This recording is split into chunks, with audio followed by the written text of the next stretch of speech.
Nagsisimula ang pelikula noong 1127 AD kung saan isang grupo ng mga English Crusader Knights ang kumukuha ng isang napakalaking pulang ruby mula sa sinaunang Egypt. Inilibing nila ito sa libingan ng isa sa kanilang mga kasamahan, umaasang walang makakahanap nito. Pagkatapos, lumilipat ang eksena sa kasalukuyang London kung saan natuklasan ng isang construction crew ang ilang libingan ng mga knights sa parehong lugar. Sinisiyasat ni Henry Jekyll, isang siyentipiko, ang lugar at pinaghihinalaang ang libingan ay may kaugnayan sa kwento ni Amenet. Siya ay isang sinaunang prinsesa ng Egypt na sadyang binura mula sa kasaysayan ng kanyang sariling mga tao. Sa pamamagitan ng isang flashback patungong sinaunang Egypt, nakikita natin ang kwento ni Prinsesa Amenet na tanging anak na babae ng isang paraon. Sinanay siyang maging mandirigma at siyang nakatakdang mamumuno sa kaharian pagkatapos ng kanyang ama. Ngunit nabigo ang kanyang mga plano nang muling mag-asawa ang kanyang ama at magkaroon ng isa pang anak na lalaki, na siyang naging tagapagmana. Sa kabila nito, tumanggi ang prinsesa na bitawan ang kanyang mana at nakipagkasundo kay Set, ang Diyos ng kamatayan ng Egypt. Ipinangako niya sa kanya ang malaking kapangyarihan kung tutulungan niya itong magkaroon ng katawan na tao upang maghari silang magkasama bilang hari at reyna. Pagkatapos ay binigyan siya ni Set ng isang espesyal na punyal upang mailipat ang espiritu nito sa pisikal na anyo. Paghawak niya sa punyal, nagkaroon si Amenet ng mga supernatural na kakayahan. Nababalot ng mga tato ang kanyang katawan, nagkulay pula ang kanyang mga mata, at naging doble ang kanyang mga balintataw. Pagkatapos ay pumasok siya sa silid tulugan ng kanyang ama at pinatay ito, pati ang asawa nito at ang kanilang bagong silang na anak, sa malamig na paraan. Pagkaraan nito, tinangka ni Amenet na ihandog ang kanyang kasintahan upang bigyan ng pisikal na katawan ang Diyos na si Set. Ngunit bago niya ito magawa, may mga paring dumating at pinatay ang kanyang kasintahan. Dahil sa kanyang mga kasalanan ng pagpatay sa kanyang pamilya, si Amenet ay hinatulan ng kamatayan at inilagay sa isang sarcophagus. Inilibing siya sa Mesopotamia sa isang libingang puno ng mercury upang hindi na kailanman makatakas ang kanyang masamang espiritu. Pagkatapos nito, lumipat ang eksena sa kasalukuyang Iraq na wasak ng digmaan, kung saan nakilala natin ang dalawang Amerikanong sundalo, na sina Sergeant Nick Morton at Corporal Chris Vale. Sinasaway nila ang utos ng kanilang mga nakatataas habang nagmamaneho papasok sa isang baryong sinakop ng mga rebelde. Lumalabas na gusto ni Nick maghanap ng mga mahahalagang artifact mula sa sinaunang panahon na maaari nilang ipuslit at ibenta sa black market. Ngunit tutol si Chris dahil maaari silang mapahamak, at delikado rin ang lugar. Hindi nagtagal, inambush ang dalawa ng mga kaaway mula sa lahat ng direksyon, habang umaalingaw-ngaw ang putukan sa paligid. Sinubukan nilang lumaban, ngunit nauubusan na sila ng bala at napakarami ng kalaban. Dahil wala ng ibang paraan, inutusan ni Nick na magsagawa ng airstrike upang mapuksa ang mga rebelde. Ilang sandali pagkatapos nito, dumating ang ilang eroplano ng militar at winasak ang baryo gamit ang mga misil na pinakawalan mula sa himpapawid. Nagkaroon ng sunod-sunod na pagsabog na nagpalubog sa ibabaw ng lupa at nagbukas ng malaking butas. Nahulog sina Nick at Chris sa loob nito, at nagulat sila nang madiskubre ang isang napakalaking sarcophagus na siyang libingan pala ni Amenet. Dahil masyadong mabigat ang artifact para nakawin, agad nilang ipinagbigay alam sa kanilang commanding officer, si Colonel Greenway, ang kanilang nadiskubre. Makalipas ang ilang sandali, dumating si Greenway kasama ang ilang sundalo para siyasatin ang mahalagang nadiskubre. Kasama rin niya si Jenny Halsey, isang British archaeologist, na agad sinampal si Nick pagkakita sa kanya. Lumalabas na nagkaroon sila ng one-night stand sa Baghdad ilang araw na ang nakalipas. Ngunit habang natutulog si Jenny, ninakaw ni Nick ang mapa ng lugar na ito at tumakas. Pagkatapos nito, kinuha ni Nick, Chris, at Jenny ang kanilang mga flashlight at bumaba sa nakakatakot na butas upang magsiyasat. Pagdating nila, natagpuan nila ang isang libingang tila binabantayan ng mga Sphinx. Ang kakaiba, ang mga Sphinx ay nakaharap papaloob imbes na palabas, at maraming kadena ang nakatali sa sarcophagus. Sinuri ni Jenny ang natagpuan at napagtanto niyang nagkakahalaga ito ng milyon-milyong pound. Habang mas lalo pa nilang iniimbestigahan ang lugar, napansin nila na may mercury na umaagos kahit saan. Ipinahayag naman ni Jenny na sa sinaunang mitolohiyang Egyptian, pinaniniwala ang nagpapahina ang mercury sa kapangyarihan ng mga demonyo. Nang makita ang nakakakilabot na lugar, natakot si Chris at iminungkahi niyang umalis na sila, ngunit tumanggi ang iba. Dahil dito, nainis siya at binaril ang kadena na humahawak sa sarcophagus na naging dahilan para ito ay tumaas. Pagkatapos nito, isang malaking grupo ng camel spiders ang biglang lumitaw mula kung saan-saan, at isa pa nga sa mga ito ang kumakagat kay Chris. Samantala, nakaranas si Nick ng isang bisyon ni Prinsesa Amunet na nagpapasalamat sa kanya sa pagpapalaya at tinatawag siyang The Chosen One. Ngunit ibinalik siya ni Jenny sa katinoan at hiningi ang tulong niya upang mailabas ang libingan mula sa lugar. Pagkatapos nito, inilagay nila ang sarcophagus sa eroplano at umalis patungong London. Si Chris na nakagat ng gagamba, ay nagsimulang magpakita ng kakaibang asal. Sinubukan niyang buksan ang sarcophagus nang wala namang dahilan. Nang pagbawalan siya ni Greenway, bigla niya itong sinaksak. Nagulat ang mga sundalo at naghanda silang gumanti. Agad na inagaw ni Nick ang baril mula sa isa sa kanila at nagbanta na babarilin sila kapag sinaktan nila ang kaibigan niya. Gayunpaman, nang sinubukan siyang atakehin ni Chris, napilitan si Nick na siya mismo ang pumatay sa kanya. Sa sandaling iyon, sinalakay ang eroplano ng napakalaking kawan ng uwak. Binasag nila ang salamin at agad na napatay ang piloto at co-pilot. Dahil dito, bumagsak ang eroplano at mukhang wala nang makakaligtas. Sa nalalabing oras, iniligtas ni Nick ang buhay ni Jenny sa pamamagitan ng pagbibigay sa kanya ng nag-iisang parachute at pagtulak sa kanya palabas. Hindi nagtagal, bumagsak ang eroplano sa kabukiran ng England at lahat ng sakay nito ay namatay. Kinabukasan, makikita ang mga bangkay ng mga sundalo na nakaayos sa morgue. Ngunit si Nick na idineklarang patay, biglang nagising at pinunit ang plastik na nakabalot sa kanya. Tiningnan niya ang sarili at nagulat na wala siyang anumang sugat o pilat. Pagkatapos, biglang nagpakita ang multo ni Chris at ipinaalam kay Nick na isinumpa siya ni Amunet na nais siyang gamitin bilang sisidlan ni Seth. Bago pa man niya maipaliwanag ang lahat, pumasok sa morgue sina Jenny at ilang doktor. Hindi nila nakikita ang multo ni Chris, ngunit nagulat sila nang makitang buhay at maayos si Nick. Samantala, sa lugar ng pagkabangga, 2 opisyal ang nagsisiyasat sa mga labi ng eroplano. Napansin ng isa na nabuksan ang sarcophagus noong bumagsak ang eroplano. Nakita niya ang mommy ni Amunet at tinawag ang kasama niya para tingnan ito. Ngunit biglang nagising si Amunet at sinaksak siya sa mata gamit ang kanyang kamay.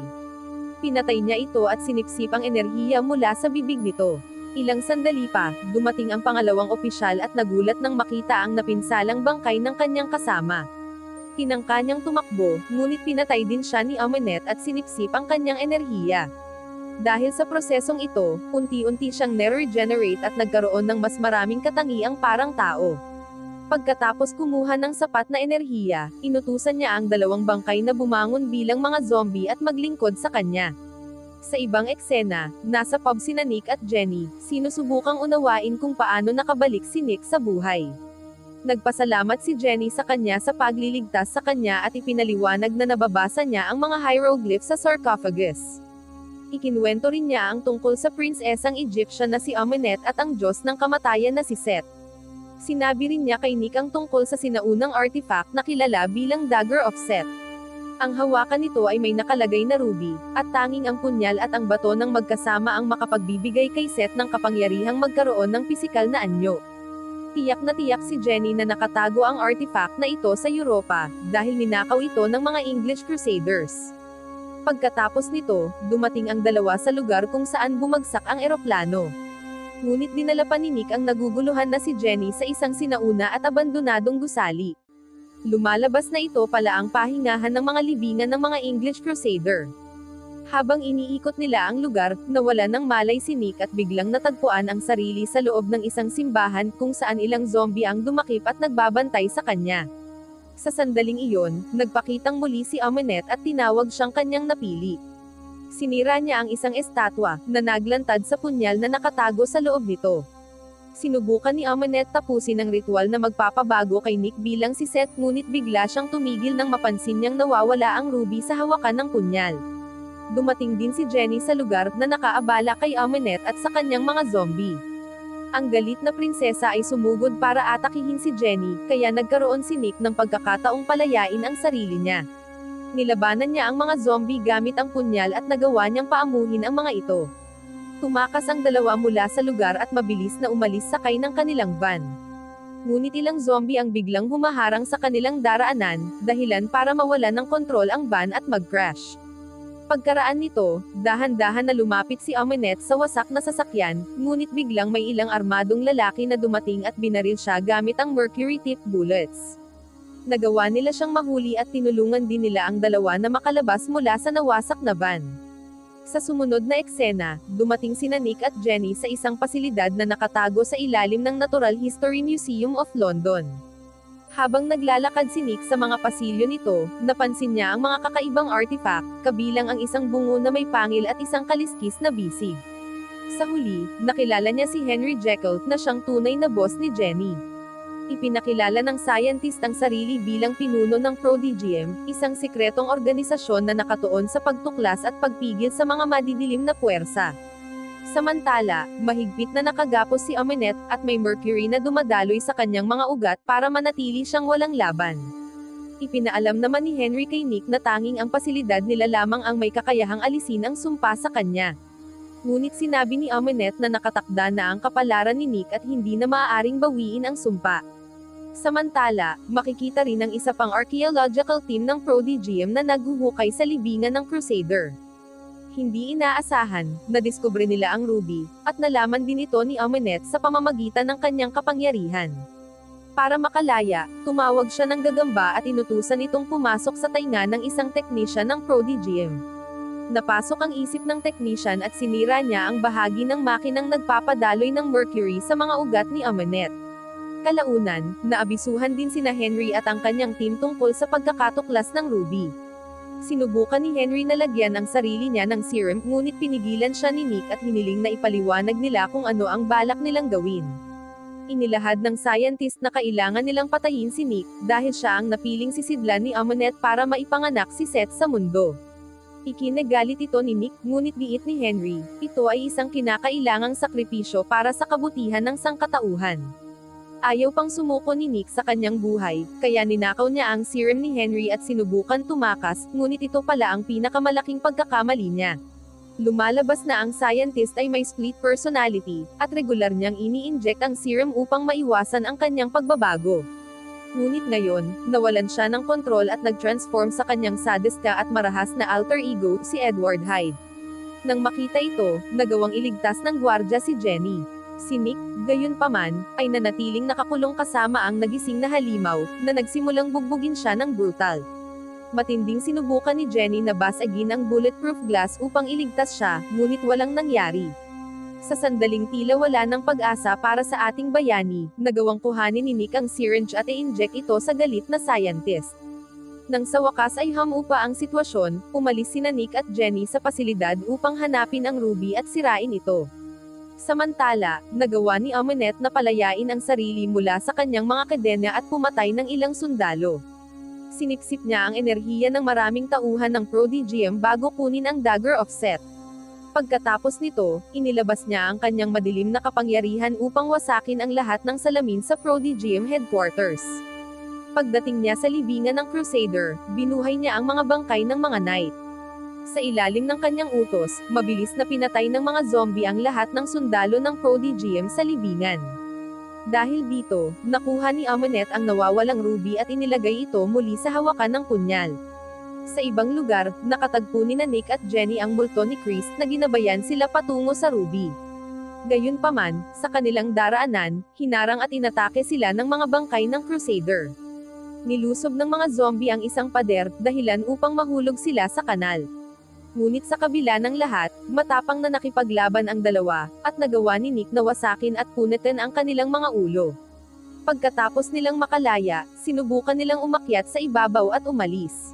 Ngunit sa kasamaang palad, biglang lumitaw si Amunet at hinihila si Jenny sa ilalim ng tubig. Nagpumilit si Nick na habulin siya, ngunit pagdating niya, patay na si Jenny. Isang wasak na si Nick ang umatake kay Amunet ng buong lakas. Ngunit malinaw na hindi niya makakaya ito at nasaktan lang siya sa huli. Ipinabatid ng prinsesa sa kanya na may mga kapalaran na mas masahol pa sa kamatayan at si Jenny ay nasa mas magandang kalagayan na. Hinawakan niya si Nick sa leeg at sinabi na dapat siyang sumuko sa kanya, dahil kapag natapos na ang lahat, magpapasalamat din siya sa kanya. Sa unang tingin, napaniwala si Nick at hinayaan niyang halikan siya ni Amunet. Ngunit ito pala ay isang panlilin lang, at agad niyang kinuha ang punyal mula sa kanya. Pagkatapos nagpasya siyang sirain ang ruby, umaasang matigil na ang kapangyarihan ni Amunet magpakailanman. Gayunpaman, sinubukan ni Amunet na baguhin ang isip niya sa pamamagitan ng pag-angkin na kung papayagan niyang sakupin siya, magbabago siya bilang isang Diyos na may kapangyarihan sa buhay at kamatayan. Nang marinig ito, tiningnan ni Nick si Jenny at napagtanto niyang wala na siyang hihilingin kundi ibalik siya sa buhay. Ngunit naiintindihan din niya na ang ritual ay magbibigay kay Amunet ng kapangyarihan sa kanya. Kaya, matapos ang ilang pag-iisip, sinaksak niya ang sarili sa puso.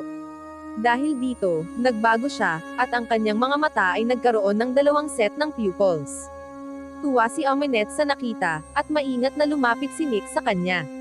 Akala niya'y hahalikan siya, ngunit sinimulan ni Nick na atakihin siya gamit ang kanyang bagong superpowers. Madali niyang napasailalim ang prinsesa, pinabagsak siya, at sinimulang sipsipin ang kanyang life energy. Sa huli, bumagsak si Amunet at bumalik sa kanyang natuyot na anyo ng mommy. Sunod, ginamit ni Nick ang kanyang kapangyarihan upang buhayin si Jenny. Ngunit nang siya'y muling bumangon, wala si Nick sa paligid na nag-iwan sa kanya ng pagkalito. Matapos ang ilang paghahanap, napansin niya si Nick na nagtatago sa anino. Tumanggi siyang ipakita ang mukha niya, kahit paulit-ulit siyang tinawag ni Jenny. Dito niya napagtanto na isinisakripisyo ni Nick ang sarili upang iligtas ang kanyang buhay. May luha sa kanyang mga mata, nakiusap si Jenny na manatili siya, ngunit nagpaalam si Nick at umalis, alam niyang hindi na siya tao.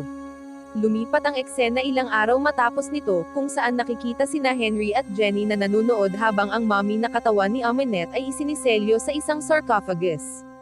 Ang sarcophagus ay pinupuno ng mercury upang hindi na muling makatakas ang prinsesa. Samantala, sa disyerto, makikita si Nick kasama si Chris na kanyang binuhay muli. Nagtatapos ang pelikula habang sumasakay ang 2 matalik na kaibigan sa kanilang mga kabayo, patungo sa isang bagong pakikipagsapalaran. Wow naman! Doon nagtatapos ang pelikula mga idolo, salamat sa inyong panonood.